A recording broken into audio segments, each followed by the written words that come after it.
गोपाल जी 2 रुपया कम है, कल दे दूंगा, चलेगा ना? कल 2 रुपए आ जाएंगे? हाँ आ जाएंगे, दे दूंगा। तो फिर समोसे भी कल ही खा लेना। आज अगर समोसा नहीं खाओगे तो मर नहीं जाओगे, समझे? चले आते।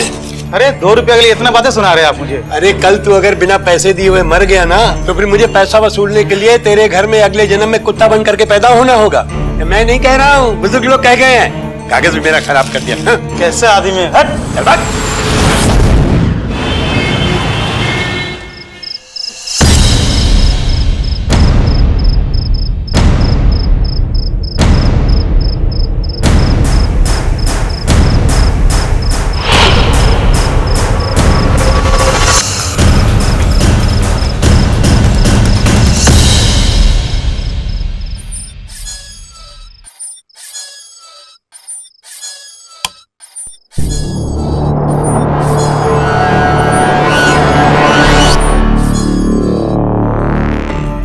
अरे उठिए, सुनिए, मुन्ना पालने में नहीं है।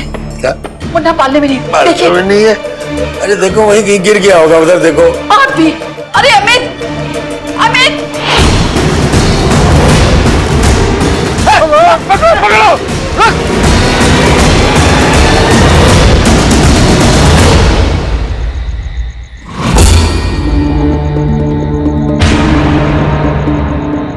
कोमल, तुम? बच्चा मुझे इधर दे। बच्चा मेरे पास आता।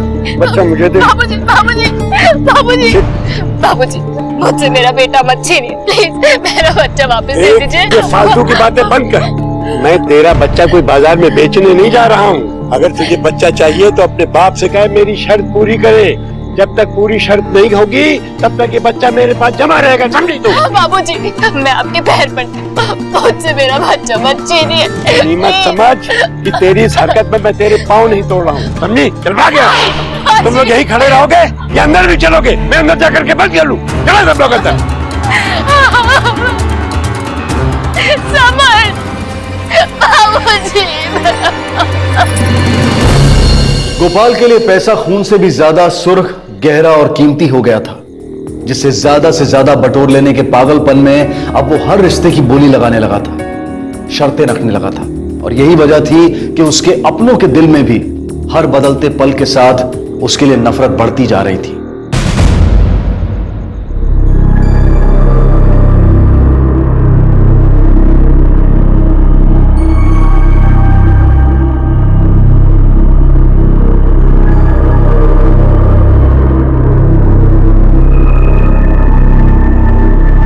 कोमल, बेटा, बेटे कहाँ चली गई थी तू?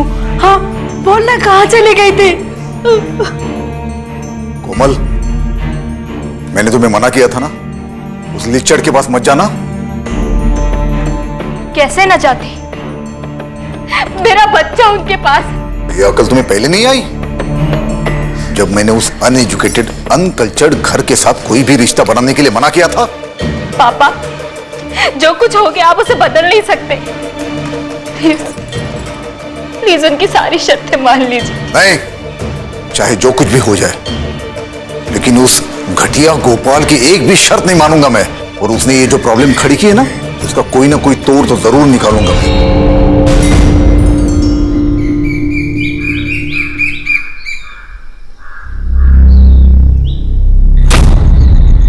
तो सामने से क्या खंभा जैसे आके खड़े हो गए? अरे लड़ना चाहते हो क्या? चाहे जितना अड़ लो या तन लो, मुझसे मेरी शर्त वापस नहीं करवा पाओगे। अब भरोसा ना हो तो इस बात की दूसरी शर्त लगा लो। तुम जैसे कई लंगूरों को अंदर करवाया मैंने। ये मत भूलना कि मैं एक इनकम टैक्स कमिश्नर था। हाँ, कमिश्नर थे, लेकिन अब सिर्फ हमारे समधी हो, वो भी लड़की के बाप। इसलिए मुंडी नीची करके इतना अच्छी तरह से जान लो, जब तक मेरी शर्त पूरी नहीं होती तुम्हारी लड़की ससुराल में कदम नहीं रख पाएगी और बच्चे को तो छू भी नहीं पाएगी। ए बुड्ढे, ज्यादा गुलाटी मत मार, मैं तो ऐसा सबक सिखाऊंगा कि जिंदगी भर याद रखोगे।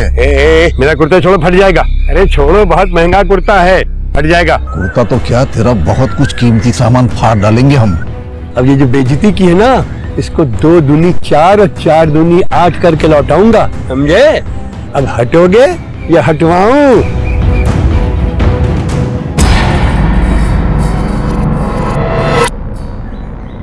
अरे कंचन, अमित के बाबूजी कहाँ गए?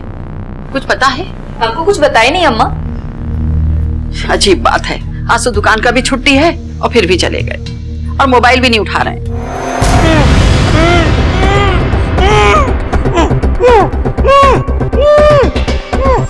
हाँ, अमित जी और देवर जी भी सुबह से कहीं गए हैं। जैसा बाप वैसे उसके बेटे।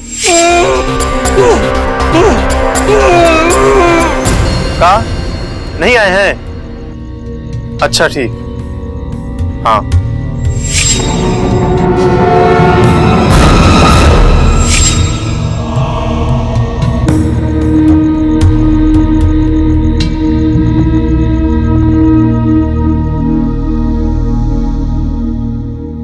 अम्मा, सबके यहाँ फोन करके पूछ चुके हैं, पिताजी किसी के यहाँ नहीं है, पता नहीं कहाँ चले गए हैं।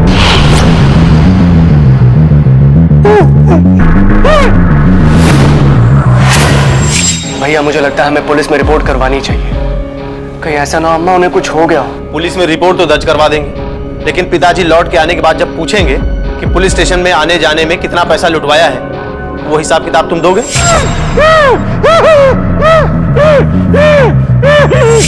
ये लीजिए, आप लोग खीर खाइए। खीर? यहाँ पिताजी सुबह से गायब हैं, घर नहीं आए हैं और तुमको ये खीर सूझ रहा है? बाबूजी नहीं है तभी तो खीर बनाया है ना। अगर बाबूजी होते तो खीर बनाने देते क्या? नहीं ना। अभी आप लोग खीर खाइए ना, पता नहीं दोबारा फिर बनाने का मौका मिले या ना मिले। अरे इसमें काजू बादाम हिसाब से डाले हैं कि नहीं? पता है तुम्हारे बाबूजी एक काजू बादाम गिन गिन के रखते हैं। अरे बाबूजी आने से पहले हम बर्तन धुल के रख देंगे और उनको पता भी नहीं चलेगा।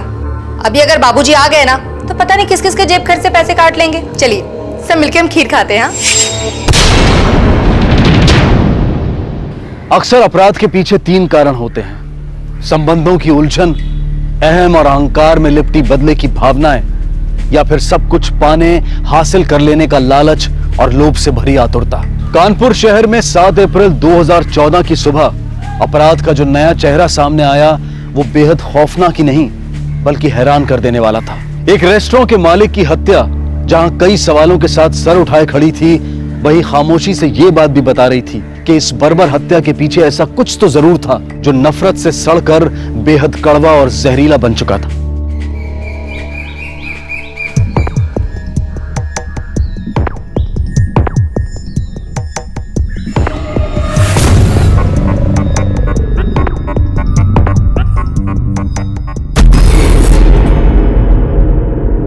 शटर खुला है? बाबूजी, बाबूजी,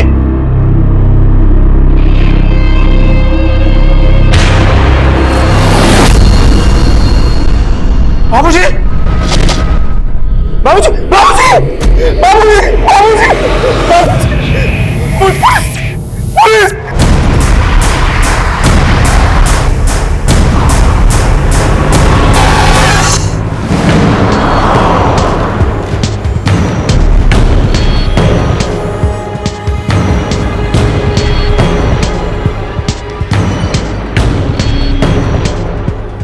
किसी ने बहुत बेरहमी से मारा इसे? जानबूझकर ऐसे मारा है किसी ने या लड़ाई झगड़े में हुआ है? यहाँ से कोई रुपए, पैसे या फिर कोई कीमती सामान गायब है? गले की चाबी और पैसों का हिसाब किताब तो बाबूजी के पास ही रहता था। अब अगर कुछ गायब भी हुआ होगा तो हम बता नहीं पाएंगे। कब हुआ ये? कल दुकान बंद था और बाबूजी सुबह से ही गायब थे। मैं आया देखा तो शटर का ताला खुला हुआ था लेकिन शटर बंद था। मैं शटर खोल के अंदर आया देखा तो बाबूजी यहाँ पड़े थे। बाबूजी, बाबूजी, बाबूजी, बाबूजी! आप कौन? ये मेरा छोटा भाई है, समर्थ। बड़ी अजीब सी बात है, आपके बाबूजी कल से गायब है। आप लोगों ने उन्हें खोजने की कोशिश नहीं की और ना ही आपने रिपोर्ट करवाई? सर हमने तो कोशिश करी थी, अपने रिश्तेदारों को फोन किया था सर, और उनके दोस्तों को भी फोन किया था। हमें लगा था सुबह तक ठीक ठाक होके वापस आ जाएंगे सर, पर ये तो... दरअसल हम सोच भी नहीं सकते थे कि बाबूजी के साथ भी कोई कुछ ऐसा कर सकता है। उल्टा यही सबको...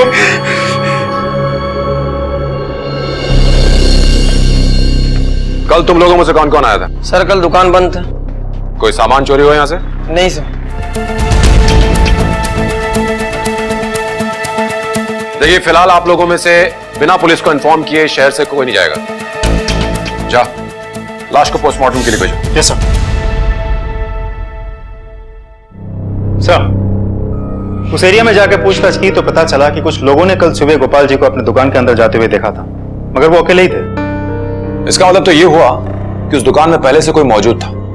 उसने खून किया और उसके बाद मौका देखकर शटर डाउन किया और भाग गया। लेकिन सर, वहां पहले से ही कोई कैसे हो सकता है? क्योंकि अमित जी ने हमें कहा था गोपाल जी के पास एक ही चाबी होती है जो दुकान की ओरिजिनल चाबी है।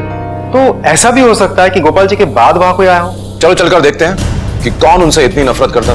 सर,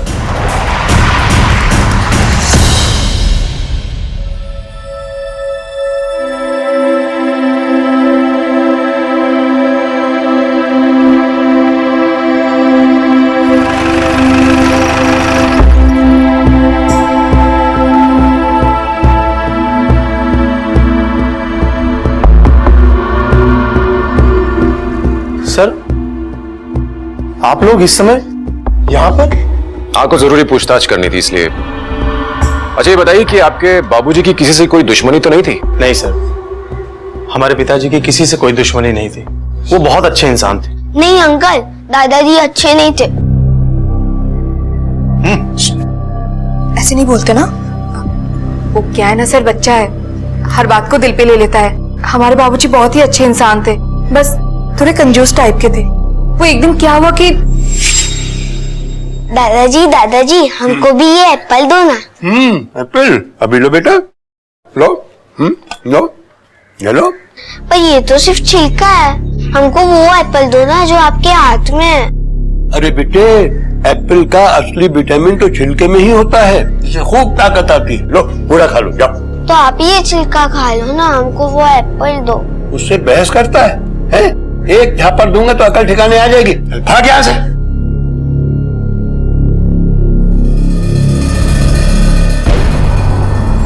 हाँ सर, ये सच है कि हमारे पिताजी थोड़े कंजूस जरूर थे, लेकिन हम सब ने इसको अपना किस्मत मान लिया था। हम लोगों को इससे कोई तकलीफ नहीं थी, कोई शिकायत नहीं थी। साहब, अमित बेटा ठीक ही कह रहा है, पर वो जैसे भी थे, घर तो उन्हीं से चलता था। तो फिर उनकी दुश्मनी थी किससे? साहब, दुश्मनी जैसा तो उनके साथ कुछ नहीं था। हाँ, वो हमारे समधी थे ना, उनके ऊपर खार खाए बैठे हुए थे। समधी यानी कि आपके पिताजी? नहीं, इसके ससुर जी, हमारी देवरानी कोमल के पिताजी। सर, पर वो कल ही कहीं शहर से बाहर चले गए हैं।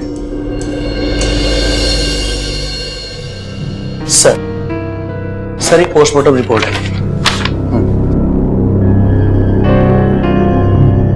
सर, पोस्टमार्टम रिपोर्ट के मुताबिक गोपाल जी की मौत 11 बजे के आसपास हुई थी सुबह, और मौत के कारण गले में जबरदस्ती ठूसे गए रुपयों और सिक्कों के कारण दम घुटना बताया गया है। लगता है किसी ने भड़ास निकाली गोपाल जी पे। पहले कभी नहीं देखा ऐसा मर्डर।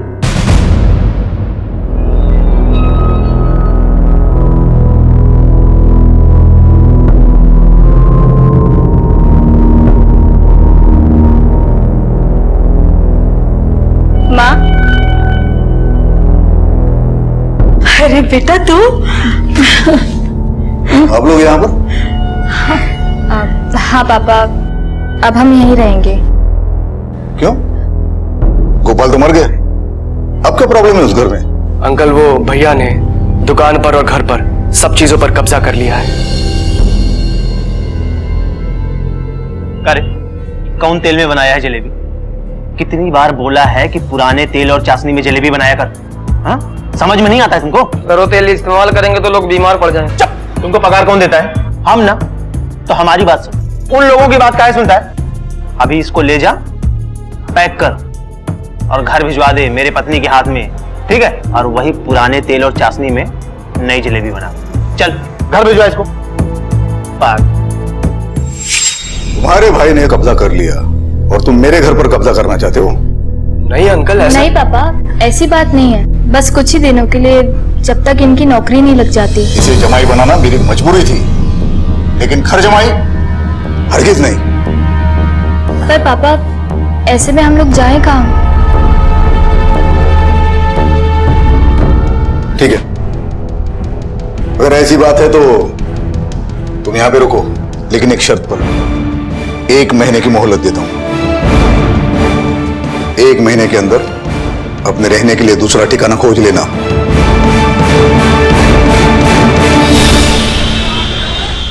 सर एक सेकंड आपसे बात करनी है। हमारे परिवार में से कई लोगों को बाबूजी से बहुत शिकायत थी, उनकी कंजूसी और लालच के कारण।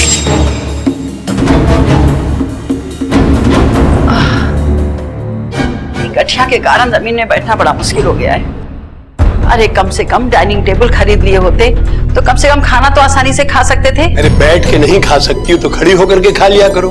अब डाइनिंग टेबल और कुर्सियां लेंगे, उतने पैसे अगर बैंक में रहेंगे तो उसके ब्याज से तुम्हारी गठिया का इलाज तो हो पाए।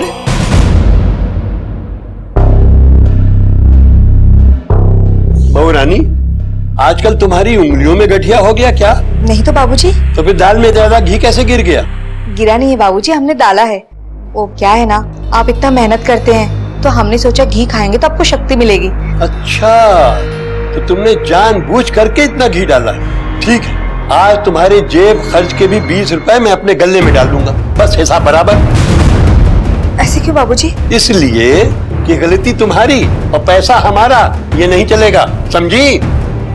ये दाल ले जाओ और इसका घी निकाल करके कल की दाल में छौंक लगा देना, समझी? लो ले जाओ। सामत बेटा, कहीं काम की बात बना? अरे नाम के साथ काम में भी समर्थ होता तो मिलता ना काम। अरे समझने की तो कोशिश करिए। मुझे नहीं सरिता, इसको समझाओ, और अगर नहीं समझता है तो अपनी सारी जायदाद, दुकान, मकान सब अपने बेटे अमित के नाम कर दूंगा, समझी?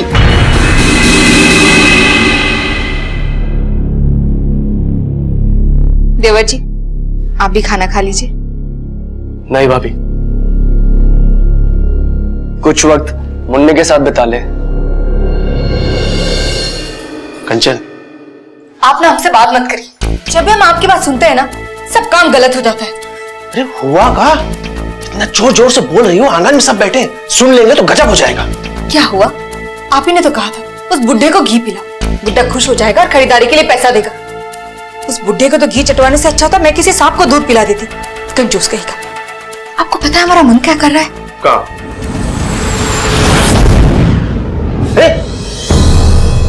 हमारा मन कर रहा है ना, इसी चाकू से उस बुड्ढे का पेट काट दे और सारा घी बाहर निकाल दे, और फिर उसको मुंह पे मार के बोले कि लाओ हमारे 20 रुपए। अरे हर बात पे जेब खर्च से पैसे काट लेते हैं, आखिर कब तक चलेगा ऐसा? जब वो मरेंगे ना तो घर में और दुकान में जितना घी तेल है उसी से उनको फूंक देंगे। उनकी आत्मा का तो पता नहीं, लेकिन हमारे दिल को बहुत ठंडक पहुंचेगी। बाबूजी का हत्यारा हमारे परिवार में से ही कोई होगा। तो फिर तुम हत्यारे क्यों नहीं हो सकते हो? क्योंकि सर मुझ में उतनी हिम्मत नहीं है। अजीब बात है, बाप के मरने के बाद बड़ा भाई सारी दौलत पे कुंडली मार के बैठ जाता है और छोटा भाई अपने परिवार के ही खिलाफ हो जाता है। हमारे परिवार में से कई लोगों को बाबूजी से बहुत शिकायत थी। और कैलाशनाथ के घर रहने चला जाता है, जिससे उसका बाप नफरत करता था। ये कैलाशनाथ वापस आया क्या? जी मैं कैलाशनाथ, गोपाल जी का समधी, रिटायर्ड इनकम टैक्स कमिश्नर। सुना है काफी नाराजगी थी आपकी गोपाल जी से। जी नहीं, नाराजगी तो नहीं थी, ये कह लीजिए दुश्मनी थी। नफरत करता था मैं उससे। हमारे साथ आइए। गोपाल जी के लिए आपकी नफरत और दुश्मनी कितनी थी, हमें ये जानना है। आज के दौर में हम सब अपनी सोच के चेहरे पर समझदारी का एक मुखौटा लगाकर जरूर चलते हैं, ताकि संबंधों में गर्माहट बनी रहे और हम दूसरों की नफरत का शिकार ना बने। लेकिन कैलाश ने सबके सामने अपने इस मुखौटे को उतार कर रख दिया था और जाहिर कर दिया था कि वो गोपाल के मरने के बाद भी उससे कितनी नफरत करता था। जाहिर था कि इस हत्या के कर्ता और कारण की तलाश में जुटी पुलिस ने कैलाशनाथ को पूछताछ के लिए बुलाया, और अब कुछ ऐसी अहम बातें सामने आने वाली थी जो ये तय करती कि क्या कैलाशनाथ की नफरत इस हद तक बढ़ चुकी थी कि वो अपना नियंत्रण खोकर अपने समधी गोपाल की हत्या कर बैठा।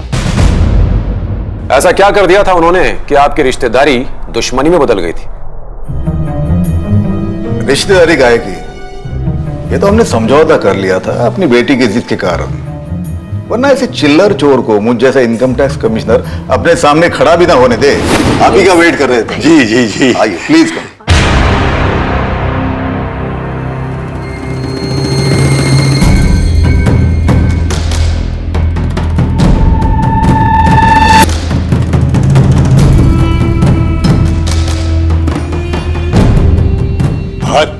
घर है आपका, बहुत ही बढ़िया। मीरा जी है।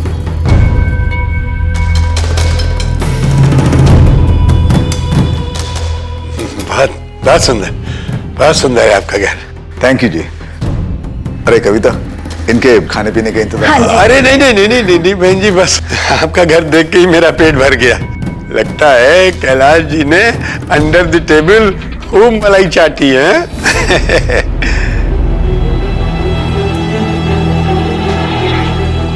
मिस्टर गोपाल जी, बच्चों की रिश्ते की बात कर ले। हाँ बिल्कुल बिल्कुल बिल्कुल। भला घर आती हुई लक्ष्मी को कौन लंबा वेट कराएगा है? मतलब आप इतने भोले भी न बनिए कैलाश बाबू। अरे आप इतना भी नहीं समझते। अरे भाई, आपकी घर की लक्ष्मी मेरे घर आएगी तो खाली हाथ तो आएगी नहीं। तो मेरा मतलब यह है कि जो भी हिसाब किताब की बात है हम लोग पहले ही कर ले, ताकि बाद में कोई दिक्कत ना हो। तो आपको दहेज चाहिए? हाँ, अब कोई हम अपना लड़का कोई फोकट में तो आपको थोड़े दे देंगे। उठिए जी। उठो। अरे उठो, क्या कह रहे हैं आप? बाहर में जाओ। अरे कोई लेना देना नहीं है। आपका लड़का फुकट में बेचो या रद्दी में बेचो, वो आपकी प्रॉब्लम है, मेरी प्रॉब्लम नहीं है। देखिए कैलाश बाबू, आप ठीक नहीं कर रही है। हाउस ये अच्छा नहीं किया आपने। इसकी कीमत आपको भुगतनी पड़ेगी, कह दे रहा हूँ आपसे मैं। सर, उसी वक्त मैंने उस फैमिली से रिश्ता तोड़ दिया था, लेकिन सर मेरी बेटी ने जो है ना रो रो के अपना बुरा हाल कर लिया था। मुझे विश्वास था सर कि कुछ दिनों में वो समझ जाएगी, लेकिन नहीं। फिर एक दिन हुआ यूं कि मेरी बदकिस्मती कहो या फिर ये कोइंसिडेंस कहो, एक बड़े मनी लॉन्ड्रिंग स्कैम में गोपाल दास की दुकान का नाम निकला। मेरे डिपार्टमेंट से मुझे ऑर्डर मिले गोपाल की शॉप पर छापा मारने।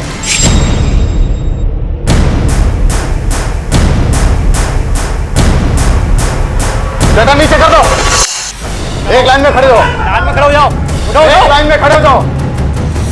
अरे कैलाश जी, ये सब क्या हो रहा है? क्या है ये सब? इनकम टैक्स रेड है, दिखता नहीं? अरे सर, आपको कुछ गलत इन्फॉर्मेशन मिला होगा। इन्फॉर्मेशन गलत है या सही है, इसकी जांच बाद में होगी। अगर आप दोनों ने सरकारी काम में दखल अंदाजी की तो आपको भी अंदर कर दूंगा। अरे ऐसे कैसे अंदर कर देंगे आप? बाबूजी, अंदर करने की बात कर रहे हैं।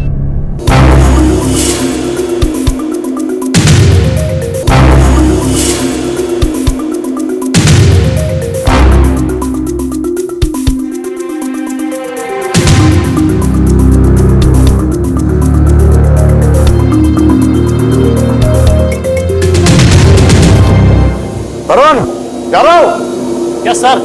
तलाशी लो। Yes sir.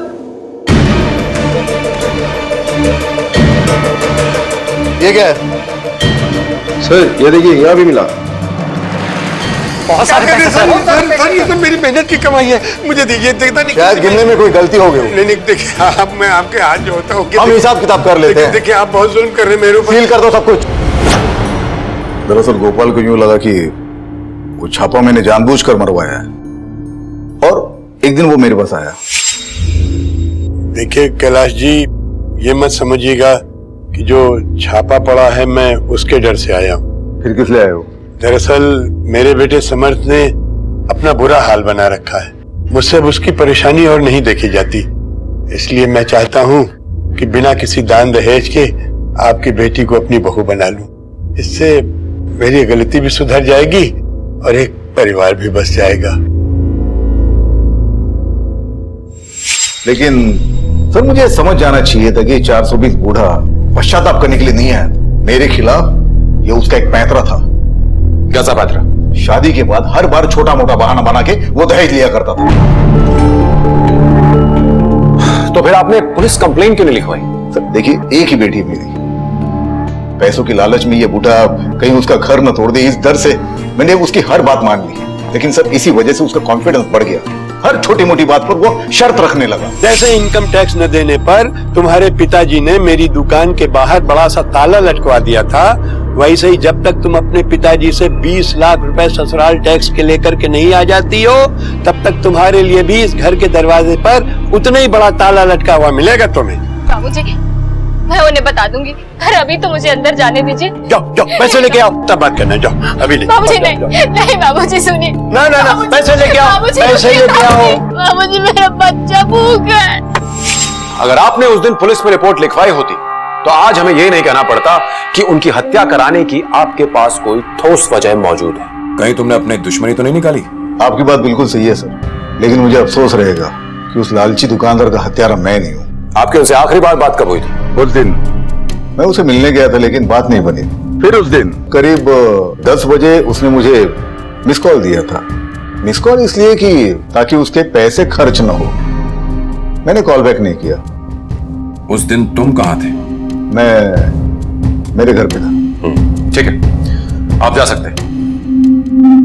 Thank you inspector. लेकिन जब आप उस हत्यारों को पकड़ लोगे, मैं वापस आऊंगा। हाथ जोड़कर उसे धन्यवाद कह। गोपाल दास को मारना तो सभी चाहते थे, पर मारा किसे? विश्वास और प्रेम के गारे से बना इंसान का हर रिश्ता अनमोल होता है, उसकी कीमत नहीं लगाई जा सकती। लेकिन जब उस रिश्ते में अविश्वास और लालच का दीमक लगने लगता है, तब गहरे से गहरे रिश्ते की इमारत भी पलक झपकते ही टूटकर बिखर जाती है। गोपाल के लालच ने परिवार के हर रिश्ते को खोखला कर दिया था। प्रेम और विश्वास की जगह नफरत और षड्यंत्र ने ले ली थी, और यही वजह थी कि अब सिर्फ कैलाशनाथ ही नहीं, परिवार का हर सदस्य संदेह के घेरे में आ गया था। सर, गोपाल जी का फोन रिकॉर्ड्स आ गए हैं। उन्हें आखिरी कॉल 7 तारीख को यानी कि हत्या वाले दिन सुबह 10 बजे आया था। और उन्होंने अपना आखिरी कॉल किसे और कब किया था? सर, 3 दिन पहले अपनी ही दुकान पे। और उन्हें आखिरी कॉल किसका आया था? सर, कॉल किसका आया था ये तो नहीं पता चला, लेकिन अपने ही दुकान के लैंडलाइन नंबर से। इसका मतलब एक बात पक्की है झा, कि जब गोपाल दुकान पर पहुंचा उस वक्त हत्यारा दुकान के अंदर पहले से ही मौजूद था। उसके पास दुकान की चाबी थी और गोपाल उसे जानता भी था। सर, फिर तो हत्यारा परिवार का ही कोई है, या फिर करीबी कोई जिसकी पहुंच उस चाबी तक थी। लेकिन सर, कैलाश जी के पास भी तो हत्या करने की ठोस वजह थी। वजह तो थी झा, लेकिन उनके पास दुकान की चाबी कैसे आ सकती है? एक काम करते हैं, दुकान चलते हैं।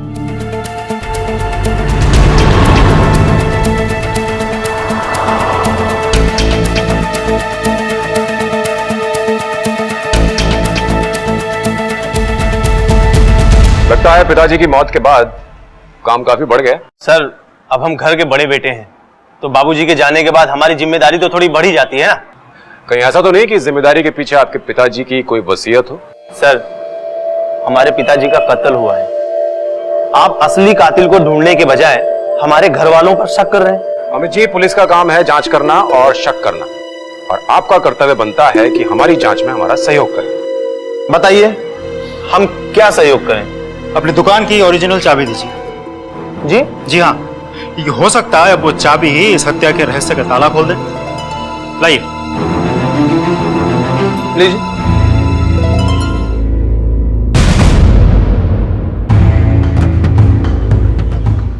अमित जी, हम आपकी ये चाबी लेकर जा रहे हैं और अपनी जांच होने के बाद ही लौटाएंगे।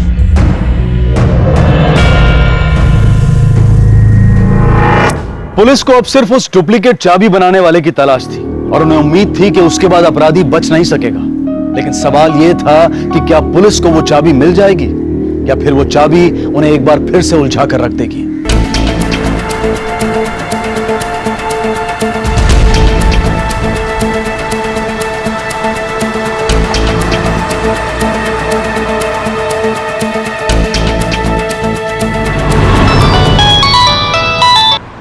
हेलो। हाँ, अच्छा, वेरी गुड। सर, इन्फॉर्मेशन मिली है कि 7 तारीख को 11 बजे के आसपास गोपाल के दुकान के बाहर ग्रे कलर की गाड़ी खड़ी थी। नंबर क्या था उस गाड़ी का? सर, नंबर के बारे में तो कुछ पता नहीं चला, लेकिन गाड़ी के नंबर प्लेट पे इनकम टैक्स डिपार्टमेंट लिखा था।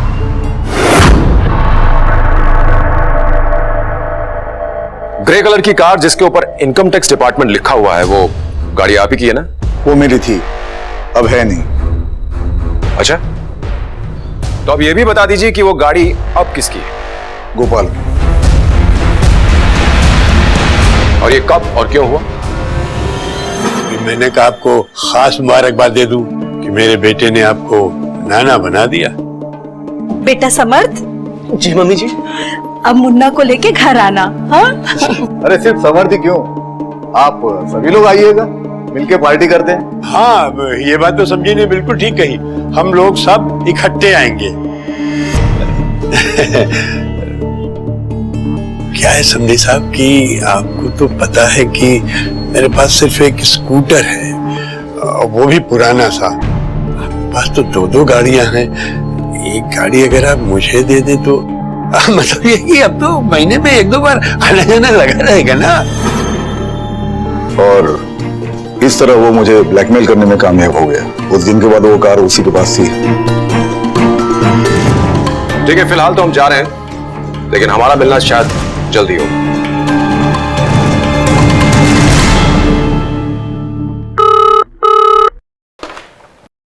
इंस्पेक्टर अरुण रावत या?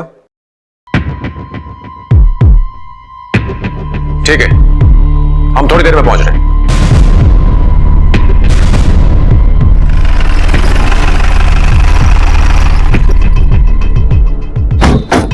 जय हिंद साहब।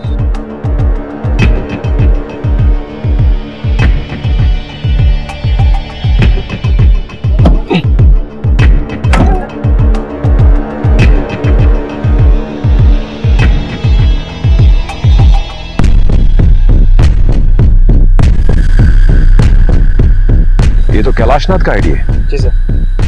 लेकिन गोपाल का मर्डर तो उसकी शॉप पर हुआ था। इस गाड़ी को यहां तक चलाकर कौन लाया? और ये खून किसका है इसमें? एक काम करो सर, इस आईडी को फॉरेंसिक लैब भेजो, मालूम पड़ना चाहिए खून किसका है। और इस कैलाशनाथ को तुरंत पुलिस स्टेशन बुलाओ।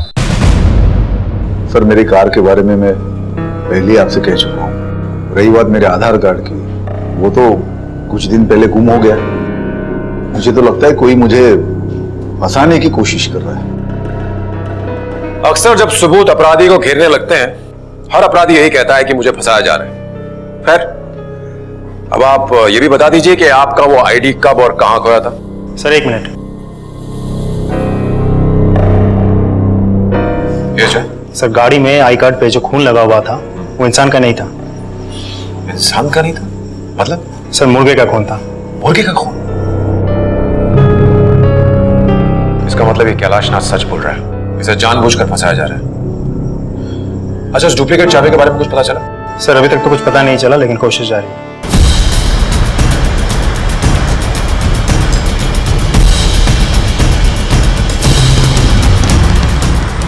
चाचा, हाल फिलहाल में साबुन के छाप लेकर आपसे ऐसी चाबी किसी ने बनवाया क्या? देखो जरा ठीक से। हाँ साहब, बनवाया तो था। उस आदमी को लेके आऊं तो पहचान लोगे? हाँ साहब, पहचान लेंगे। फोटो देखो जरा।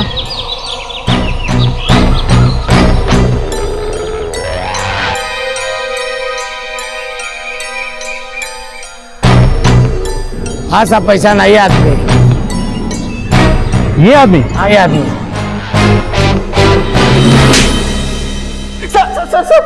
सर, हमने चाबी बनवाई जरूर थी सर, पर हमने हमारे पिताजी का कत्ल नहीं किया है। क्यों बनवाई थी चाबी? चोरी करने के लिए। हमारे पिताजी सबके सामने बहुत बेइज्जती किया करते थे, इसलिए। बाबूजी, सारा सामान आ गया? हाँ। सरवन, ले जा सारा सामान। तो पैसे वैसे बचे, सब लुटा आया? हाँ, ये 50 रुपए बचे भी हैं, और ये लिस्ट। मैंने तुझे 5,000 रुपए दिए थे, ये 4940 का हिसाब है। 50 रुपए तूने मुझे वापस किए, 10 रुपए कहाँ गए? 10 रुपए बाबूजी मैंने भिखारी को दे दिया। मैं तुम लोगों के लिए एक एक पैसा करके जोड़ता हूँ, और तूने 10 रुपए भिखारी को दे दिए? अरे किस भिखारी को दे के आया है? वो पिछले चौक में बैठता है ना। अच्छा, तू अब तो ऐसा कर, उस भिखारी के पास चला जा, उसके पैर पकड़ ले, फिर उसके हाथ जोड़ दे और कह दे कि गुरुजी मुझे ये विद्या सिखा दो, क्योंकि मेरे बाप ने सारी जमीन जायदाद और ये दुकान मेरे छोटे भाई के नाम लिख दी है। समझे?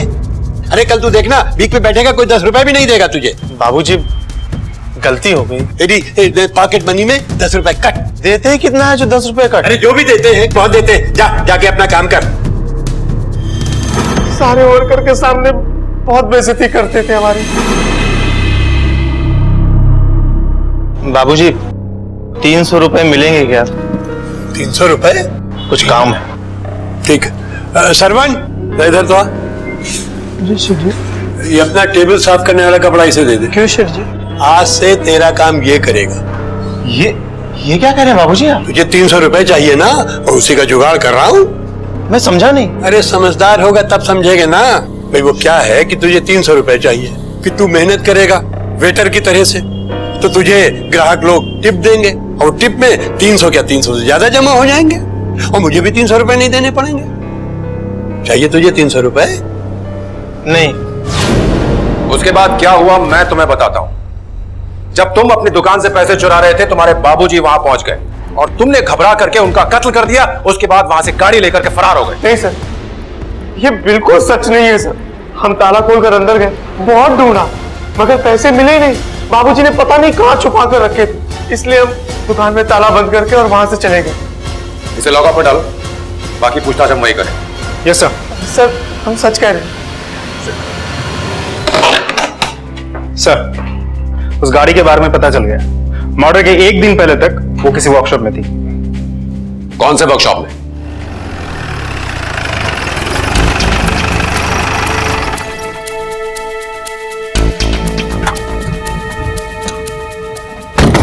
ये फोटो देखो जरा, ये गाड़ी आई थी। जी सर, पर इसमें कोई खराबी नहीं थी, इसलिए फोन करके वापस करवा दी। किसको फोन किया था? सर नाम तो नहीं बताया, बट हाँ उनका ड्राइवर आया था अगले दिन गाड़ी लेने। ड्राइवर? ये गोपाल जैसे कंजूस आदमी के पास ड्राइवर कहां से आ गया? अच्छा, इस ड्राइवर का नाम बता सकते हो? सर नाम एक मिनट चेक करके बताता हूँ। हाँ।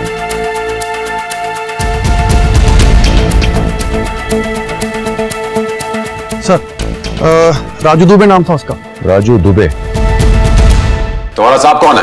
साहब वो गोपाल जी थे ना, उनका बेटा। ये था ये? हाँ सर।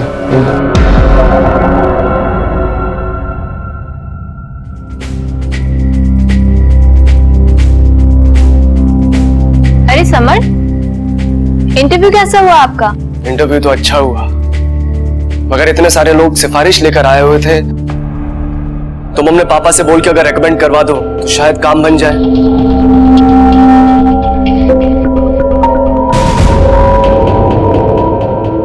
इंस्पेक्टर साहब, आप एक इंटरव्यू हमें भी दे दो तो हम तुम्हें एक ऐसी जगह रेकमेंड कर देंगे जहां से तुम चाहोगे तो भी तुम्हें कोई बाहर नहीं निकालेगा।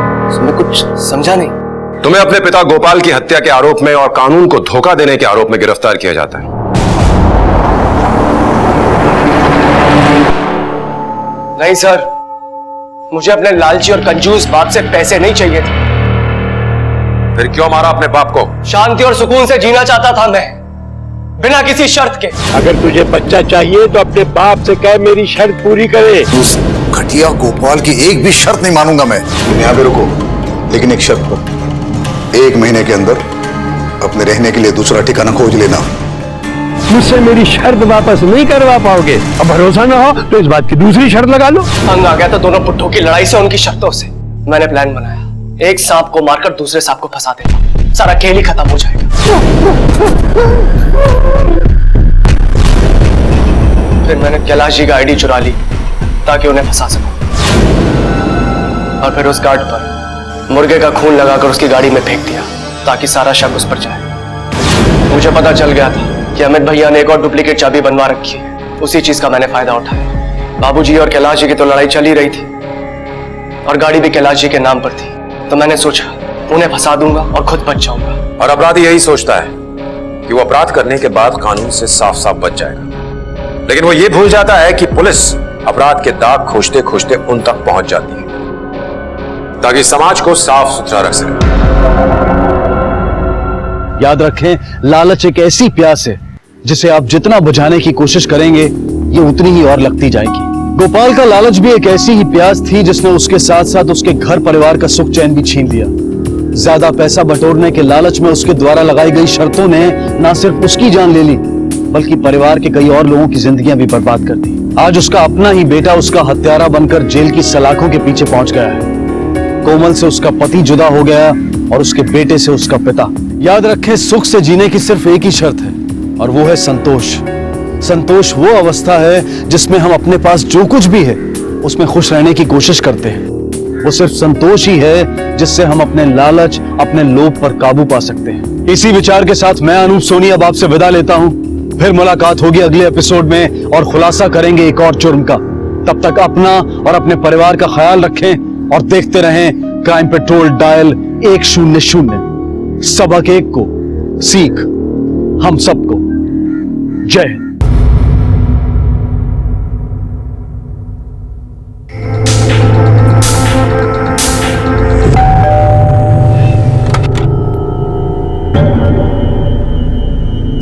कांस्टेबल श्रीधर नायक कहाँ है? साहब वो तो ड्यूटी पे है। क्या हुआ साहब, आप ऐसे क्यों पूछ रहे हैं? कुछ हुआ है क्या? कुछ नहीं, बहुत कुछ हुआ है। मर्डर किया उसने। क्या मर्डर? नहीं साहब, जरूर कुछ गलतफहमी हुई है। वो तो खुद ट्रैफिक पुलिस में है, किसी की जान कैसे ले सकते हैं? अगर वो घर पर आता है या फोन करता है तो उसे बिल्कुल मत बताना कि हम लोग यहाँ पर पूछताछ करने के लिए आए थे, समझी?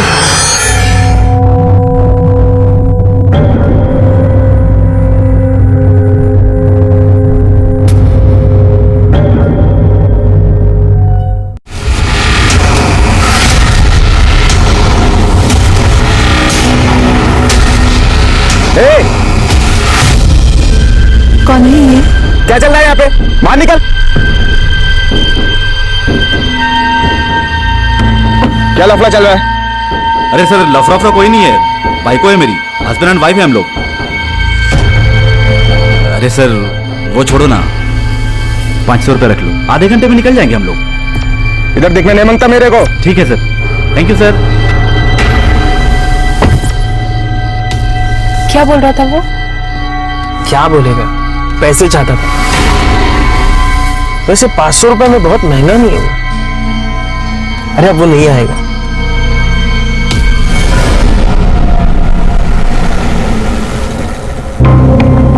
आपने गाड़ी हाईवे से उतारकर इस सुनसान रास्ते पर क्यों ले ली? देखो ना, एक भी गाड़ी दिखाई नहीं दे रही, कितना अंधेरा है। जयंती, भूख लगी है, आगे एक ढाबा है, वहां मस्त जैन फूड मिलता है, टेस्ट से खाना खाएंगे। क्यों बेटा?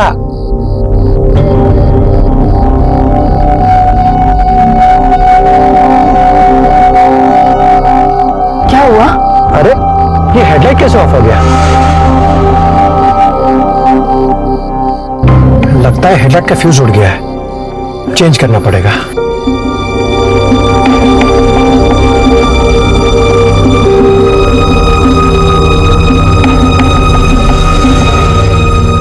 मम्मा, मुझे बहुत डर लग रहा है। चिंता मत कर, पापा है ना, सब ठीक हो जाएगा।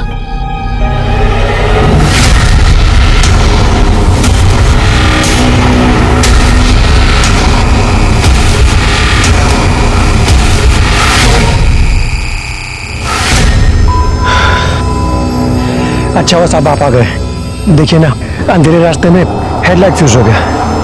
थोड़ी मदद करेंगे साहब, प्लीज?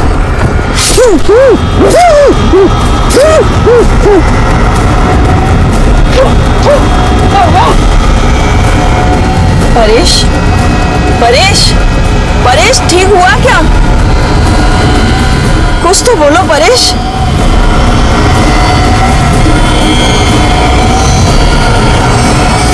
मम्मी। हाँ बेटा, मुझे डर लग रहा है। तुम अंदर ही रहना, निकलना नहीं।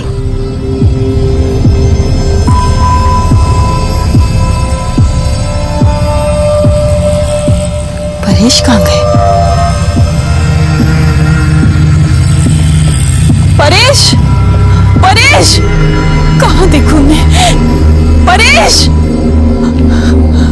परेश। अंधेरा, जिसके अपने राज, अपनी कहानियां होती हैं और हर कोई इस अंधेरे का फायदा अपने तरीके से उठाता है। हाईवे बनने के कारण इस पुराने रास्ते पर बहुत कम गाड़ियां आती थी। कहते हैं कि अगर किसी जंगली जानवर के मुंह कभी इंसान का खून लग जाए तो वो आदमखोर बन जाता है और फिर वो हर पल किसी इंसान की तलाश में रहता है कि वो कब उसे अपना शिकार बना ले। ऐसे ही एक आदमखोर इंसान के रूप में एक जानवर इस पुराने रास्ते पर अपने वहशी इरादों को अंजाम दे रहा था। और सबसे भयानक बात तो ये थी कि वो कोई आम इंसान नहीं था, बल्कि जनता की रक्षा की कसम खाने वाला एक पुलिस वाला था। और वो उसी ट्रैफिक पुलिस की वर्दी का फायदा उठाकर इस अंधेरे को और अंधेरा कर रहा था, जो अंधेरा उन लोगों की जिंदगी में फैल रहा था जिन्हें वो एक के बाद एक अपना शिकार बना रहा था। और अब तक सिर्फ वही जानता था कि वो ऐसा क्यों कर रहा था। सब कुछ ठीक है ना हाईवे पे? कोई प्रॉब्लम तो नहीं है? सर ऐसी कोई खास बात नहीं है, एक गाड़ी का छोटा सा एक्सीडेंट हुआ था। सब इंस्पेक्टर जादव ने सब कुछ संभाल लिया है, गाड़ी को टोचन करके बाजू में ले लिया। हाईवे पर कितनी जीप है पेट्रोलिंग के लिए? आज रात एक जीप पेट्रोलिंग कर रही है सर। और ओल्ड हाईवे पे वहां किसकी ड्यूटी है? सर वहां पर कांस्टेबल नाइक बाइक पर पेट्रोलिंग कर रहा है। अच्छा, मतलब कुल मिलाकर सब ठीक ही चल रहा है। कल बेटे का बर्थडे है, आज रात 12 बजे उसे विश करने जाना है। सर आप निश्चिंत होकर घर जाइए, हम सब संभाल लेंगे। Thank you. और हाँ सर, आपके बेटे को हमारी तरफ से भी बर्थडे विश जरूर करना। थैंक यू सावन। पिछले 2 साल से उसके बर्थडे पर नहीं जा पा रहा हूं मैं। इस साल तो सोचता हूं कम से कम उसके साथ रहूं। सर, एक ट्रक वाला पुराने हाईवे से एक बच्चे को उठा के लाए। सर, बच्चा बहुत डरा हुआ है।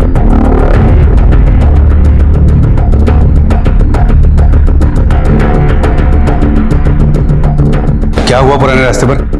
कौन है बच्चा? साहब, मैं उधर से गुजर रहा था, उधर एक गाड़ी बंद गिरी थी। पास में जाके देखा तो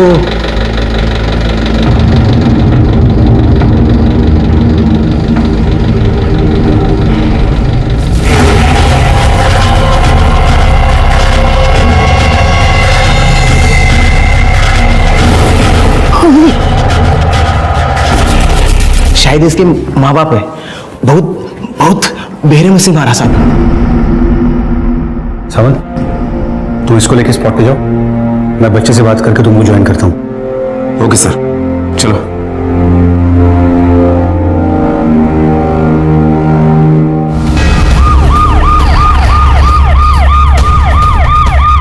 सर, उस टेम्पो ड्राइवर ने बिल्कुल सही कहा था, 2 बॉडियां मिली है। ये देखिए सर, एक बॉडी है जो मेल की है और वहां पर ये दूसरी बॉडी जो फीमेल की है। गाड़ी के पेपर के ऊपर जो नाम है वो किसी परेश शाह का है। शायद यही परेश शाह हो सकता है। सर गाड़ी बिल्कुल ठीक है, लेकिन हेडलाइट का फ्यूज उड़ गया। अरे, ये हेडलाइट कैसे ऑफ हो गया? अच्छा, हेडलाइट ऑफ हुए इसलिए गाड़ी यहाँ रुकी है। और एक बात सर, ये देखिए, ट्रक ड्राइवर ने बताया था कि बच्चा पिछली सीट के नीचे छुपा था, तो कातिल शायद यही देखने के लिए यहाँ तक आया होगा कि कार के अंदर कोई और भी है या नहीं। समझ? कांस्टेबल नाइक इस हाईवे पर पेट्रोलिंग कर रहा है ना? Yes sir. जादो, जी सर, पूरे हाईवे पर नाकाबंदी लगवा दो और खास तौर पर इस रास्ते पर वायरलेस निगरानी रखो। बॉडी पोस्टमार्टम के लिए भेज दो, ब्लड सैंपल ले लो, फिंगरप्रिंट्स ले लो और एक्सपर्ट्स को दे दो। बिल्कुल सर। कौन? कुछ भी करके हमें उस बच्चे से पता लगाना होगा, क्योंकि उसने ये सब अपनी आंखों से देखा है। देखिए, बच्चे की कंडीशन कुछ ठीक नहीं है।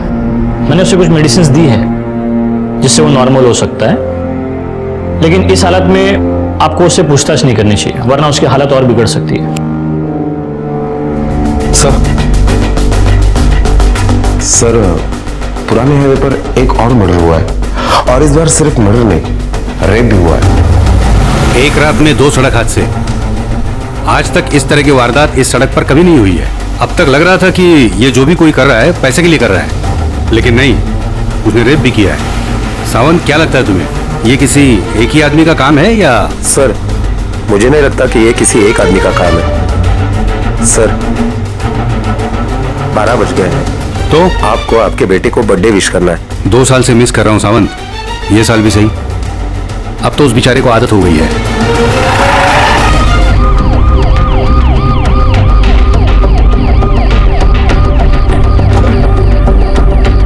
सर, इसका नाम राजेश खरे, नवी मुंबई का रहने वाला। ये लड़का यहाँ पे इसकी मंगेतर के साथ आया था सर।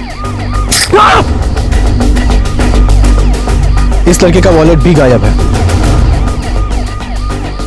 रेप इसके मंगेतर का हुआ है? जी सर।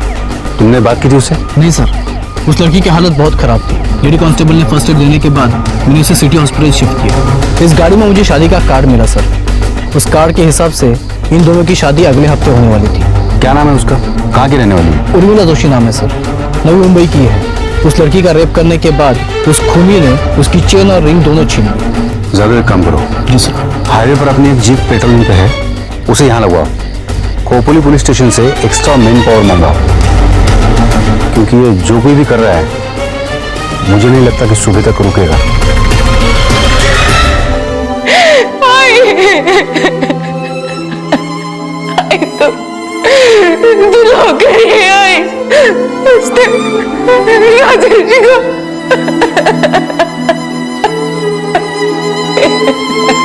बस हो गया बस। बस बस बस रख दो फोन अभी, आपको तकलीफ हो जाएगा। राजेश!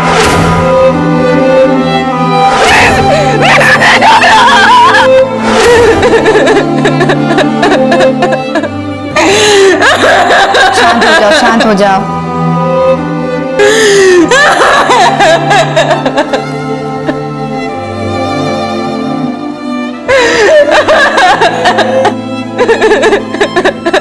मिस उर्मिला, मी पिया अमित माने, क्या अभी आपके लिए यह मुमकिन है कि आप हमारे कुछ सवालों को जवाब दे पाए? क्योंकि देखिए, आपने उसे देखा है तो आप हमारी मदद कर सकती हैं।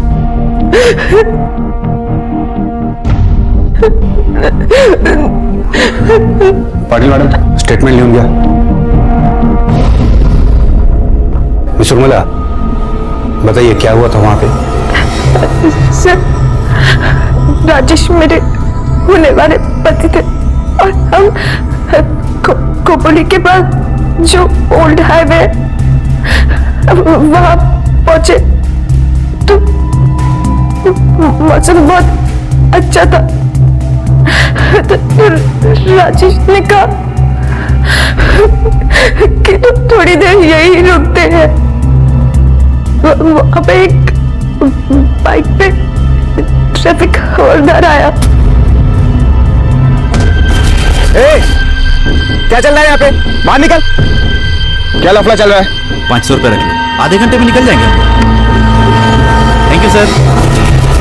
पैसे लेके वो वहां से चला गया, लेकिन फिर आधे पौने घंटे बाद वापस आया तो उससे बात करने के लिए राजेश नीचे उतरा।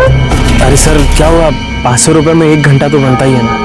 चलो कोई नहीं, आप एक काम करो, आप ये 500 रुपए और रख लो। सर अभी समझ के लो ना please.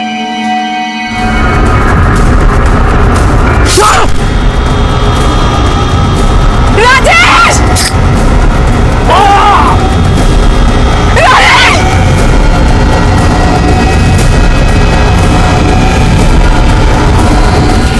Traffic constable? Are you sure traffic constable ने राजेश को मारा? आपका ही आदमी था, उसने सफेद कलर की यूनिफॉर्म पहनी थी। क्यों? आपका आदमी है, ये सब सुन के आपको शौक हुआ?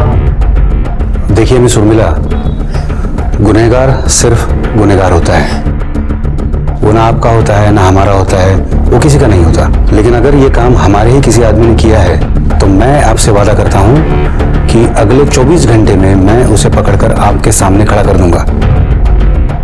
पुलिस से घबराइए मत, भरोसा रखिए।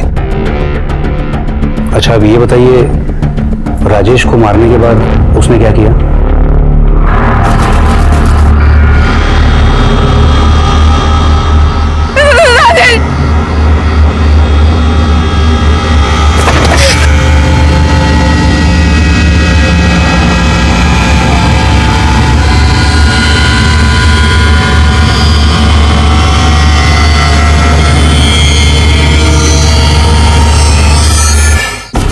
आपने फोन किसको लगाया था?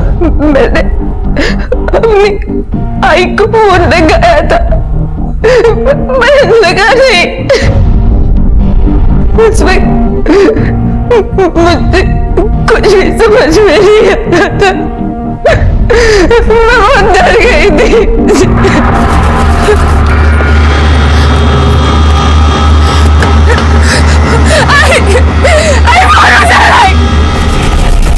आपने उसके बैच पर उसका नाम देखा था?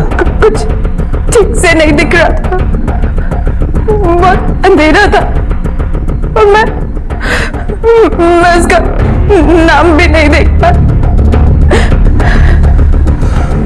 राजेश को मारने के बाद उसने आपको मारने की भी कोशिश की?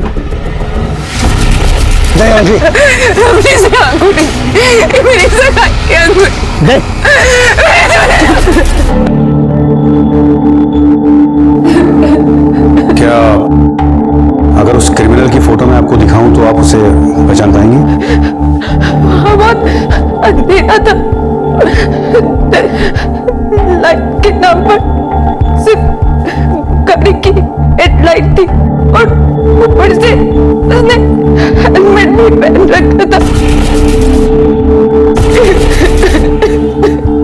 ठीक है, फिलहाल आप आराम कीजिए, डरने की कोई जरूरत नहीं है, पर आपका मेडिकल कराना जरूरी है।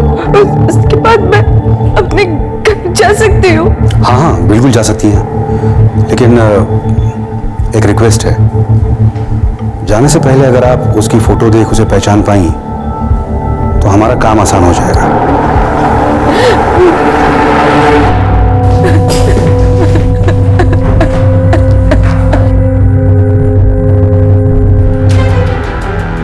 कौन कौन है नाइट ड्यूटी पे पता करो, जो छुट्टी पे हैं उनका भी पता करो कि वो इस वक्त कहाँ है। इसका भी पता लगाओ कि किसे पैसे की ज्यादा जरूरत है। जब रक्षक ही भक्षक बन जाएं तो नजारा क्या होगा। पुलिस इंस्पेक्टर माने के पैरों तले जमीन सरक गई ये जानकर कि कातिल कोई पुलिस वाला है जो अपनी वर्दी का फायदा उठा रहा है। पूरे डिपार्टमेंट की इज्जत दांव पर लग गई थी। मीडिया और बड़े अफसरों को अब तक इसकी भनक नहीं लगी थी, वरना पुलिस पर दबाव और बढ़ जाता। और इन लोगों तक खबर पहुंचे उससे पहले उस कांस्टेबल का पकड़े जाना बेहद जरूरी था, जो पुराने रास्ते पर लोगों को अपना शिकार बना रहा था। पुलिस की साख खतरे में थी, क्योंकि सबसे पहला इल्जाम उनके बंदोबस्त में लापरवाही का लगता। खोपोली महाराष्ट्र की सारी पुलिस फोर्स के सामने इस वक्त एक ही चुनौती थी कि जल्द से जल्द इस कांस्टेबल को उसके वैशी इरादों में नाकामयाब किया जाए।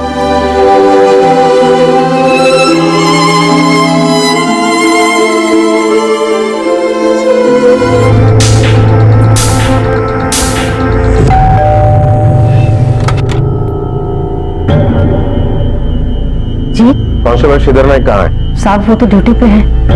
क्या हुआ साहब, आप ऐसे क्यों पूछ रहे हैं? कुछ हुआ है क्या? कुछ नहीं, बहुत कुछ हुआ है। मर्डर किया उसने। क्या मर्डर? नहीं साहब, जरूर कुछ गलतफहमी हुई है। वो तो खुद ट्रैफिक पुलिस में है, किसी की जान कैसे ले सकते हैं? अगर वो घर पर आता है या फोन करता है तो उसे बिल्कुल मत बताना कि हम लोग यहाँ पर पूछताछ करने के लिए आए थे, समझी?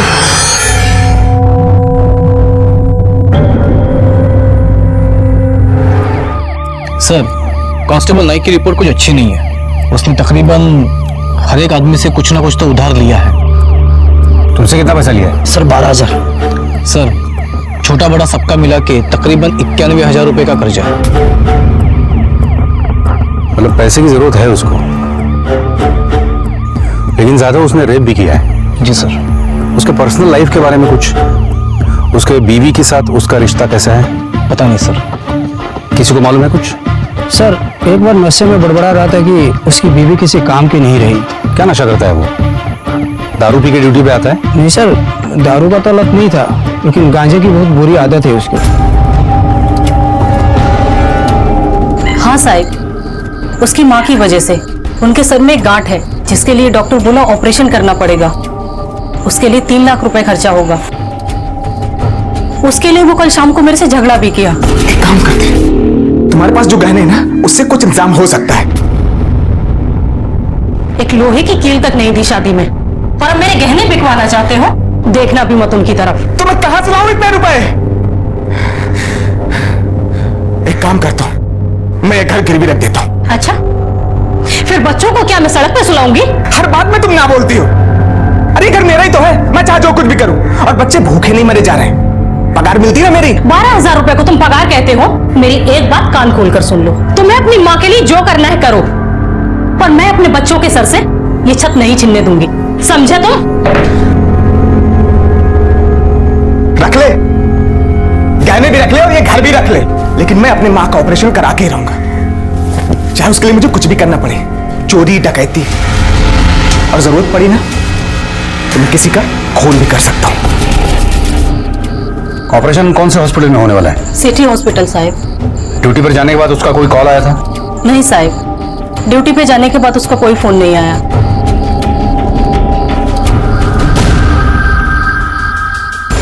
नाइक ला 3 लाख की गरज है, और जब तक ये सारे पैसे जमा नहीं हो जाते वो इसी तरह लोगों को लूटता रहेगा और मारता रहेगा। और जब ये सारे पैसे जमा हो जाएंगे वो या तो घर आएगा या city hospital. Sawant, 2 constable civil में सिटी हॉस्पिटल और एक यहाँ इसके घर पे लगवा दो। ठीक है सर।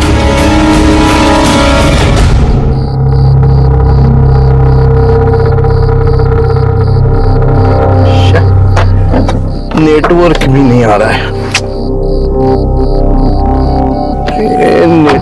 ये नेटवर्क क्यों नहीं आ रहा है?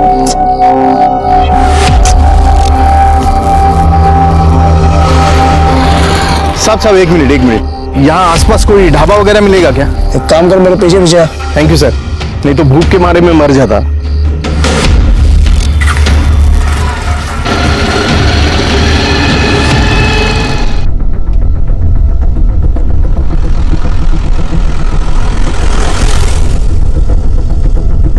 ये कौन ट्रैफिक हवलदार था?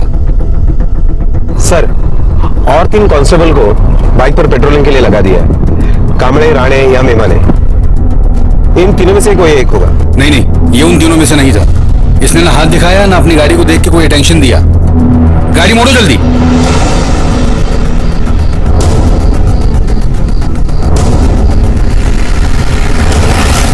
आगे बाइक पे ट्रैफिक हवलदार और पीछे गाड़ी। इसका मतलब समझ रहे हो? इसको कोई फिर नया शिकार मिल गया है। चलो जल्दी चलो, पीछा करो उसका, स्पीड बढ़ाओ।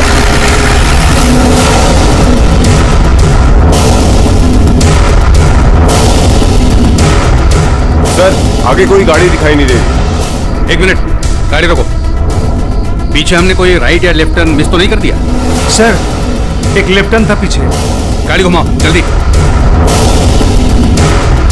हाँ देखो, आराम से लो, यहीं कहीं वो टर्न है। सर, ये रहा।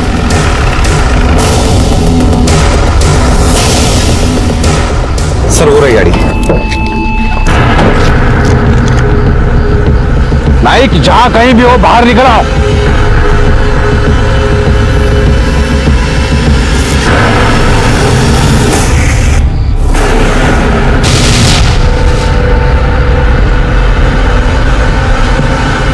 सांस चल रही है, इसका मतलब अभी जिंदा है। इसे फौरन हॉस्पिटल लेके चलो, हो सकता है इसकी जान बच जाए। चलो।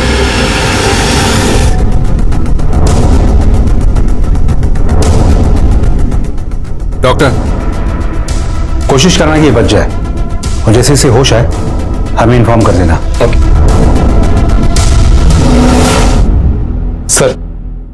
सर, गाड़ी के पेपर के मुताबिक जिस पर हमला हुआ है उसका नाम अमित भोजवानी है। थाना का एड्रेस है, और गाड़ी में जो विजिटिंग कार्ड मिले उसके ऊपर जो नंबर था उस पर फोन किया है। उसकी बीवी आ रही है हॉस्पिटल में।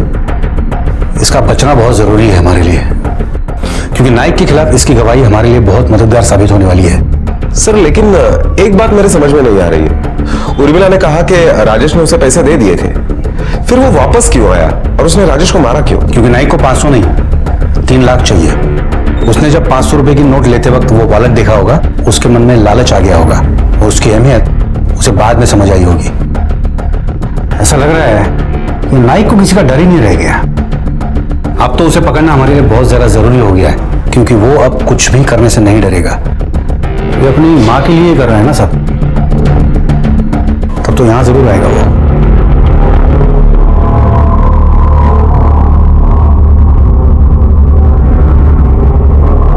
मैडम, मेरी बेटी एडमिट है यहाँ पे। उर्मिला जोशी उसका नाम। वो कौन से रूम में है? मैं उसकी माँ हूँ।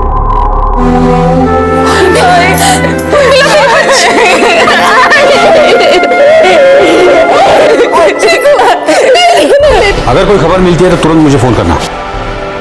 सर, इस फाइल में हमारे तीनों चौकी के सारे कांस्टेबल के फोटो हैं। ये नाइक की फोटो तुमने बीच में लगाई है ना? जी सर, जैसे आपने बोला था वैसे लगाई। ये देखिए। देखिए, इनमें से कोई?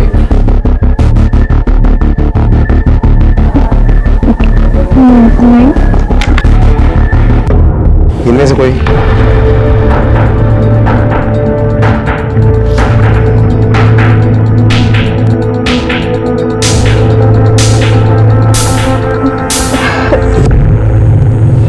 जरा इस फोटो को देखिए, इसे देखा है कहीं? पहचानती हो इसे? नहीं, ये नहीं था। इन दोनों में से एक था। सर, ये शिरके और जड्डा है। ये दोनों हाईवे वाली पुलिस जीप पे पूरी टीम के साथ पेट्रोलिंग पे है। देखिए मैं उर्मिला है। आप जिन्हें पहचान रही हैं वो हाईवे पर सारी रात पेट्रोलिंग पे हैं। 1 मिनट के लिए भी वहां से नहीं हिले हैं। मैंने कहा ना, बहुत अंधेरा था, मुझे कुछ दिखाई नहीं दे रहा था। ऊपर से उसने हेलमेट भी पहन रखा था। मुझे कुछ याद नहीं। बता सकती हूँ के बारे में, जैसे उसके बदन पे कोई निशान हो या फिर उसकी हाइट?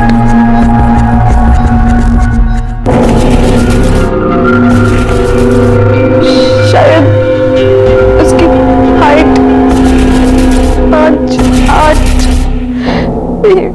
या 5, 9। मुझे कुछ याद नहीं आ रहा। बस कीजिए बाप, जिस हादसे से वो गुजरी है उसमें आदमी को होश कहाँ रहता है ये सब देखने का। देखिए हम समझते हैं, लेकिन हमारी मजबूरी है। उसने सिर्फ राजेश को नहीं मारा है, और 3 लोगों को मारा है। एक बच्चा अनाथ हो गया है, एक आदमी इसी अस्पताल में भर्ती है, पता नहीं बचेगा या नहीं। देखिए प्लीज, हमें समझने की कोशिश कीजिए। अगर हम उसे जल्द से जल्द नहीं पकड़ पाए तो ये लिस्ट और लंबी होती चली जाएगी। उर्मिला और देवेश पुलिस की अब तक कोई मदद नहीं कर पाए थे। देवेश अब भी कुछ नहीं बोल रहा था। पुलिस के पास एक ही उम्मीद थी, अमित भोजवानी, और वो उम्मीद भी टूट गई जब अमित भोजवानी ने ऑपरेशन टेबल पर अपनी आखिरी सांस ली। सवाल यह भी उठ रहा था कि क्या ये पुलिस वाला वाकई में श्रीधर नायक था? क्या वो वाकई इस डिपार्टमेंट का था, या फिर उसके भेस में कोई और ही इन वारदातों को अंजाम दे रहा था?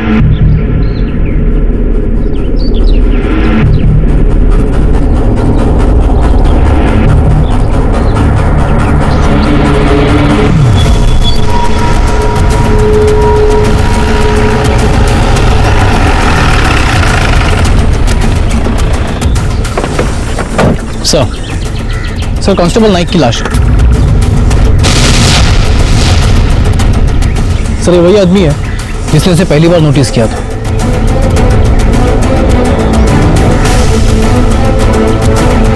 इसकी खरोच देख के ऐसे लगता है कि इसे मारा कहीं और गया हो और बॉडी खींच के यहाँ पे लाई गई है। खून सूख चुका है, इसका मतलब है कि मर्डर 5-6 घंटे पहले किया गया है। सर ये चप्पल शर्ट मिला सर। सर ये शर्ट, लेकिन नाइक को तो वर्दी पे होना चाहिए था। इसका मतलब है कि नाइक के भेस में कोई और ही ये लूटपाट और मर्डर कर रहा है। उसने पहले नाइक को मारा होगा, तो इसकी वर्दी पहनकर अब वो लोगों को लूट रहा है और मार रहा है। और ये है कौन?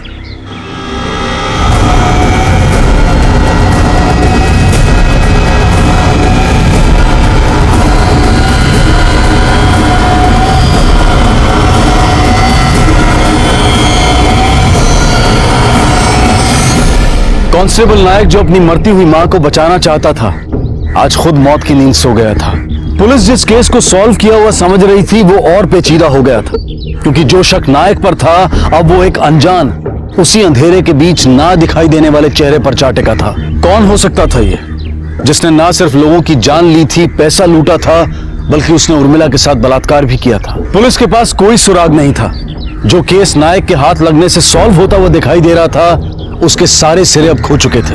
पुलिस के पास एक फोन कॉल आया जिसमें एक फार्म हाउस के मालिक ने पुलिस को यह बताया कि उसने अपने नौकर को खून से सने कपड़े धोते हुए देखा है। पुलिस बिना देर किए वहां पहुंची। सुबह आपने उसे कितने बजे देखा? सुबह जब मैं 6-6:30 बजे मॉर्निंग वॉक के लिए जा रहा था, तभी उसे कुछ कपड़े उठाकर धोने के लिए जाते हुए देखा, और उसमें ट्रैफिक हवलदार की वर्दी भी देखी जिस पर खून के दाग लगे हुए थे। मैं भी हैरान था ये देखकर कि मिंटू के पास ये पुलिस की वर्दी कहां से आई, और वो भी खून से भरी हुई। और वो खून ये देखने के लिए मैं उसे चुप कर देख रहा था। उसने जिस बाल्टी में वो शर्ट डुबाकर पानी फेंका तो पूरा लाल था। उसी वक्त मुझे शक हुआ और आपको फोन किया। ये मिंटू यादव अभी कहाँ होगा? यही होगा, पीछे अपने कमरे में।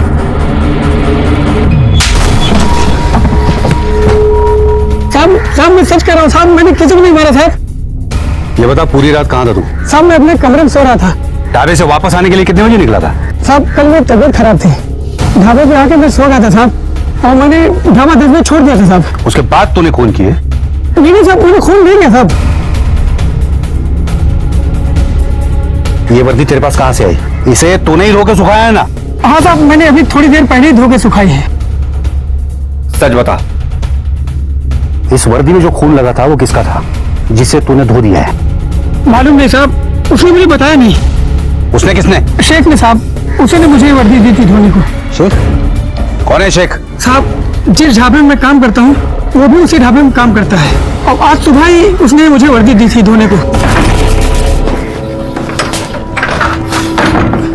शेख, ये पुलिस वर्दी का हाथ पहन के आ गया।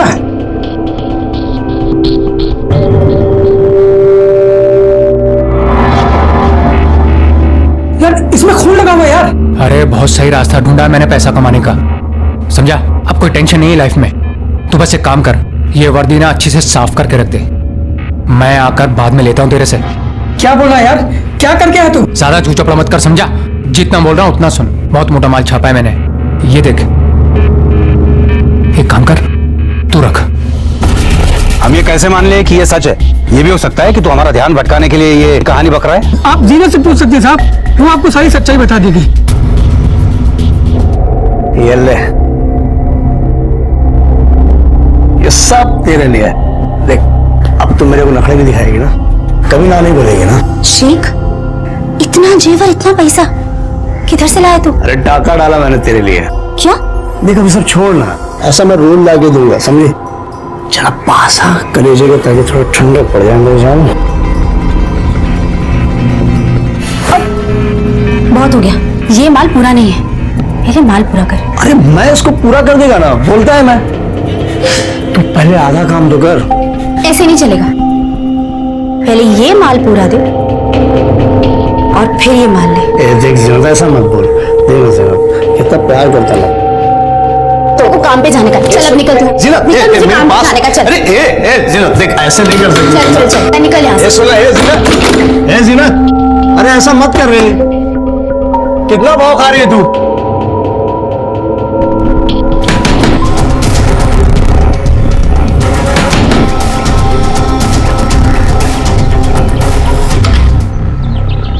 जिला तू ही है?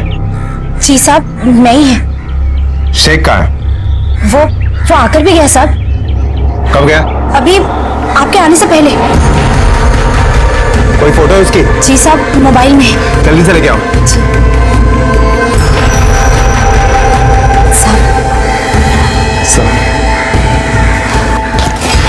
जाकर ढूंढो इस आदमी को, आसपास ही कहीं होगा। सर, उसने कुछ ला कर दिया तुम्हें? जी साहब।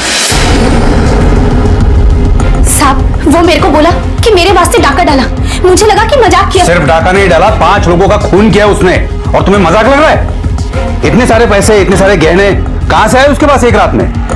क्या बोल के गया था?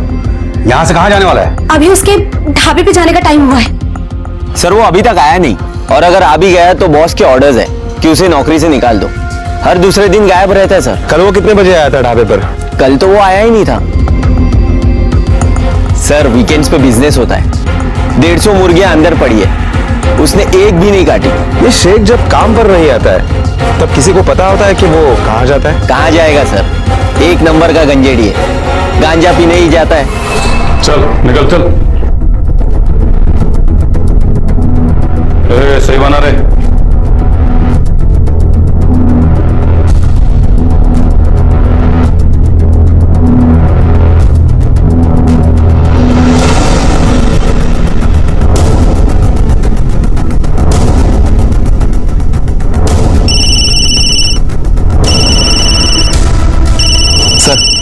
सर सतपाल ने साइन दे दिए।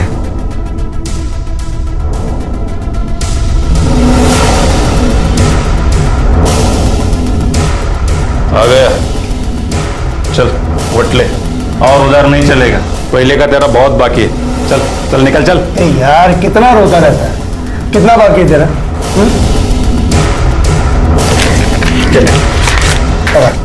इतना ही बोले तो पूरे साल का दे दूं। पूरे साल के लिए कर क्या करेगा? क्योंकि जेल में तो तू ये पी नहीं पाएगा।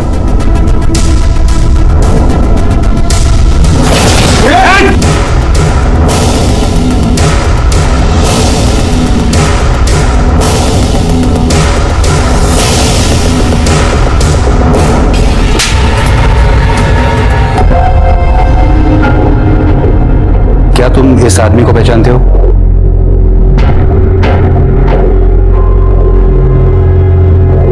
क्या यही है वो आदमी जिसने तुम्हारे मम्मी डैडी को मारा था?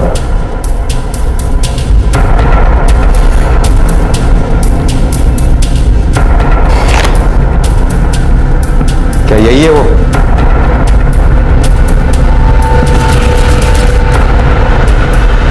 यही है वो। इसने मेरी मम्मी डैडी को मारा।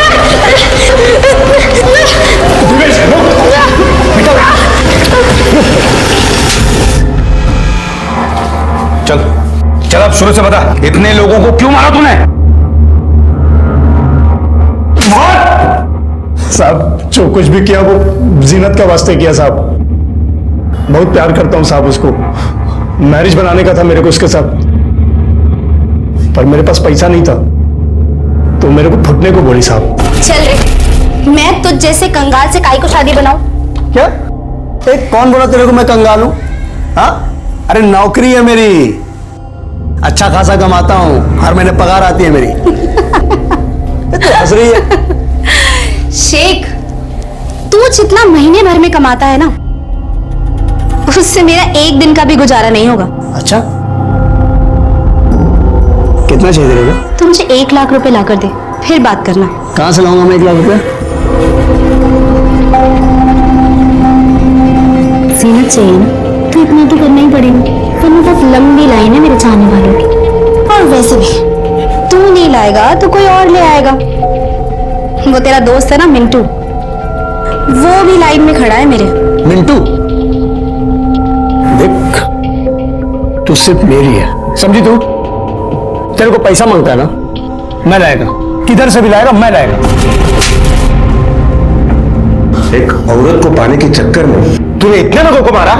बता, नाइक को क्यों मारा और कैसे मारा? अरे क्यों नहीं? अरे मिल जाएगा माल, हाँ, लेकिन हाँ इस बार मैं पैसा दुगना लूंगा। हाँ। अरे साहब, आई की तबीयत कैसी है? डॉक्टर ने बोला कि अगर ऑपरेशन जल्दी नहीं हुआ तो बच नहीं पाएगी। मैंने बीवी को बोला कि गहने बेच दे, उसे मना कर दिया।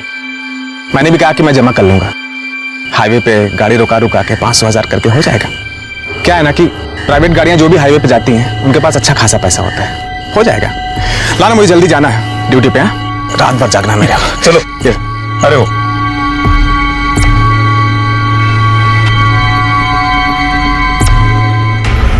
साहब, मेरे को आगे तक छोड़ देंगे क्या? क्या जाना तेरे को? वो सनसेट पॉइंट नागा तक। आजा।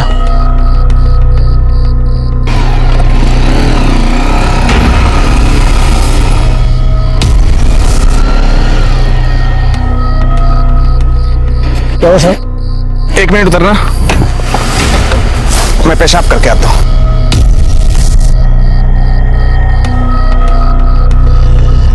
उसका बातें सुनकर मेरा दिमाग चमका। मेरे को लगा अगर इसका वर्दी मिल जाता है तो मेरे को कभी पैसा का कमी नहीं रहेगा साहब।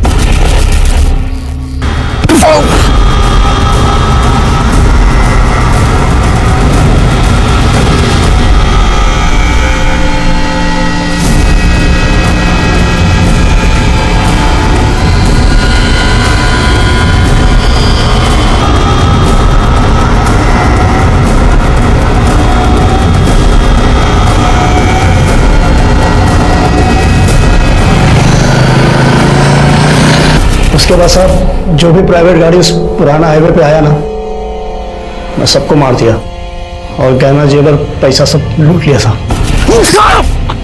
अरे तुझे तो पैसा चाहिए था ना, तूने बलात्कार क्यों किया? साहब मेरा ऐसा कोई इरादा नहीं था साहब, बस उस दिन जो जीनत ने मेरे साथ किया ना, मेरे को बहुत गुस्सा आया साहब। सारा गुस्सा उस लड़की पर निकाल दिया। तुझे पता भी नहीं है तूने कितनी जिंदगियां उजाड़ी हैं।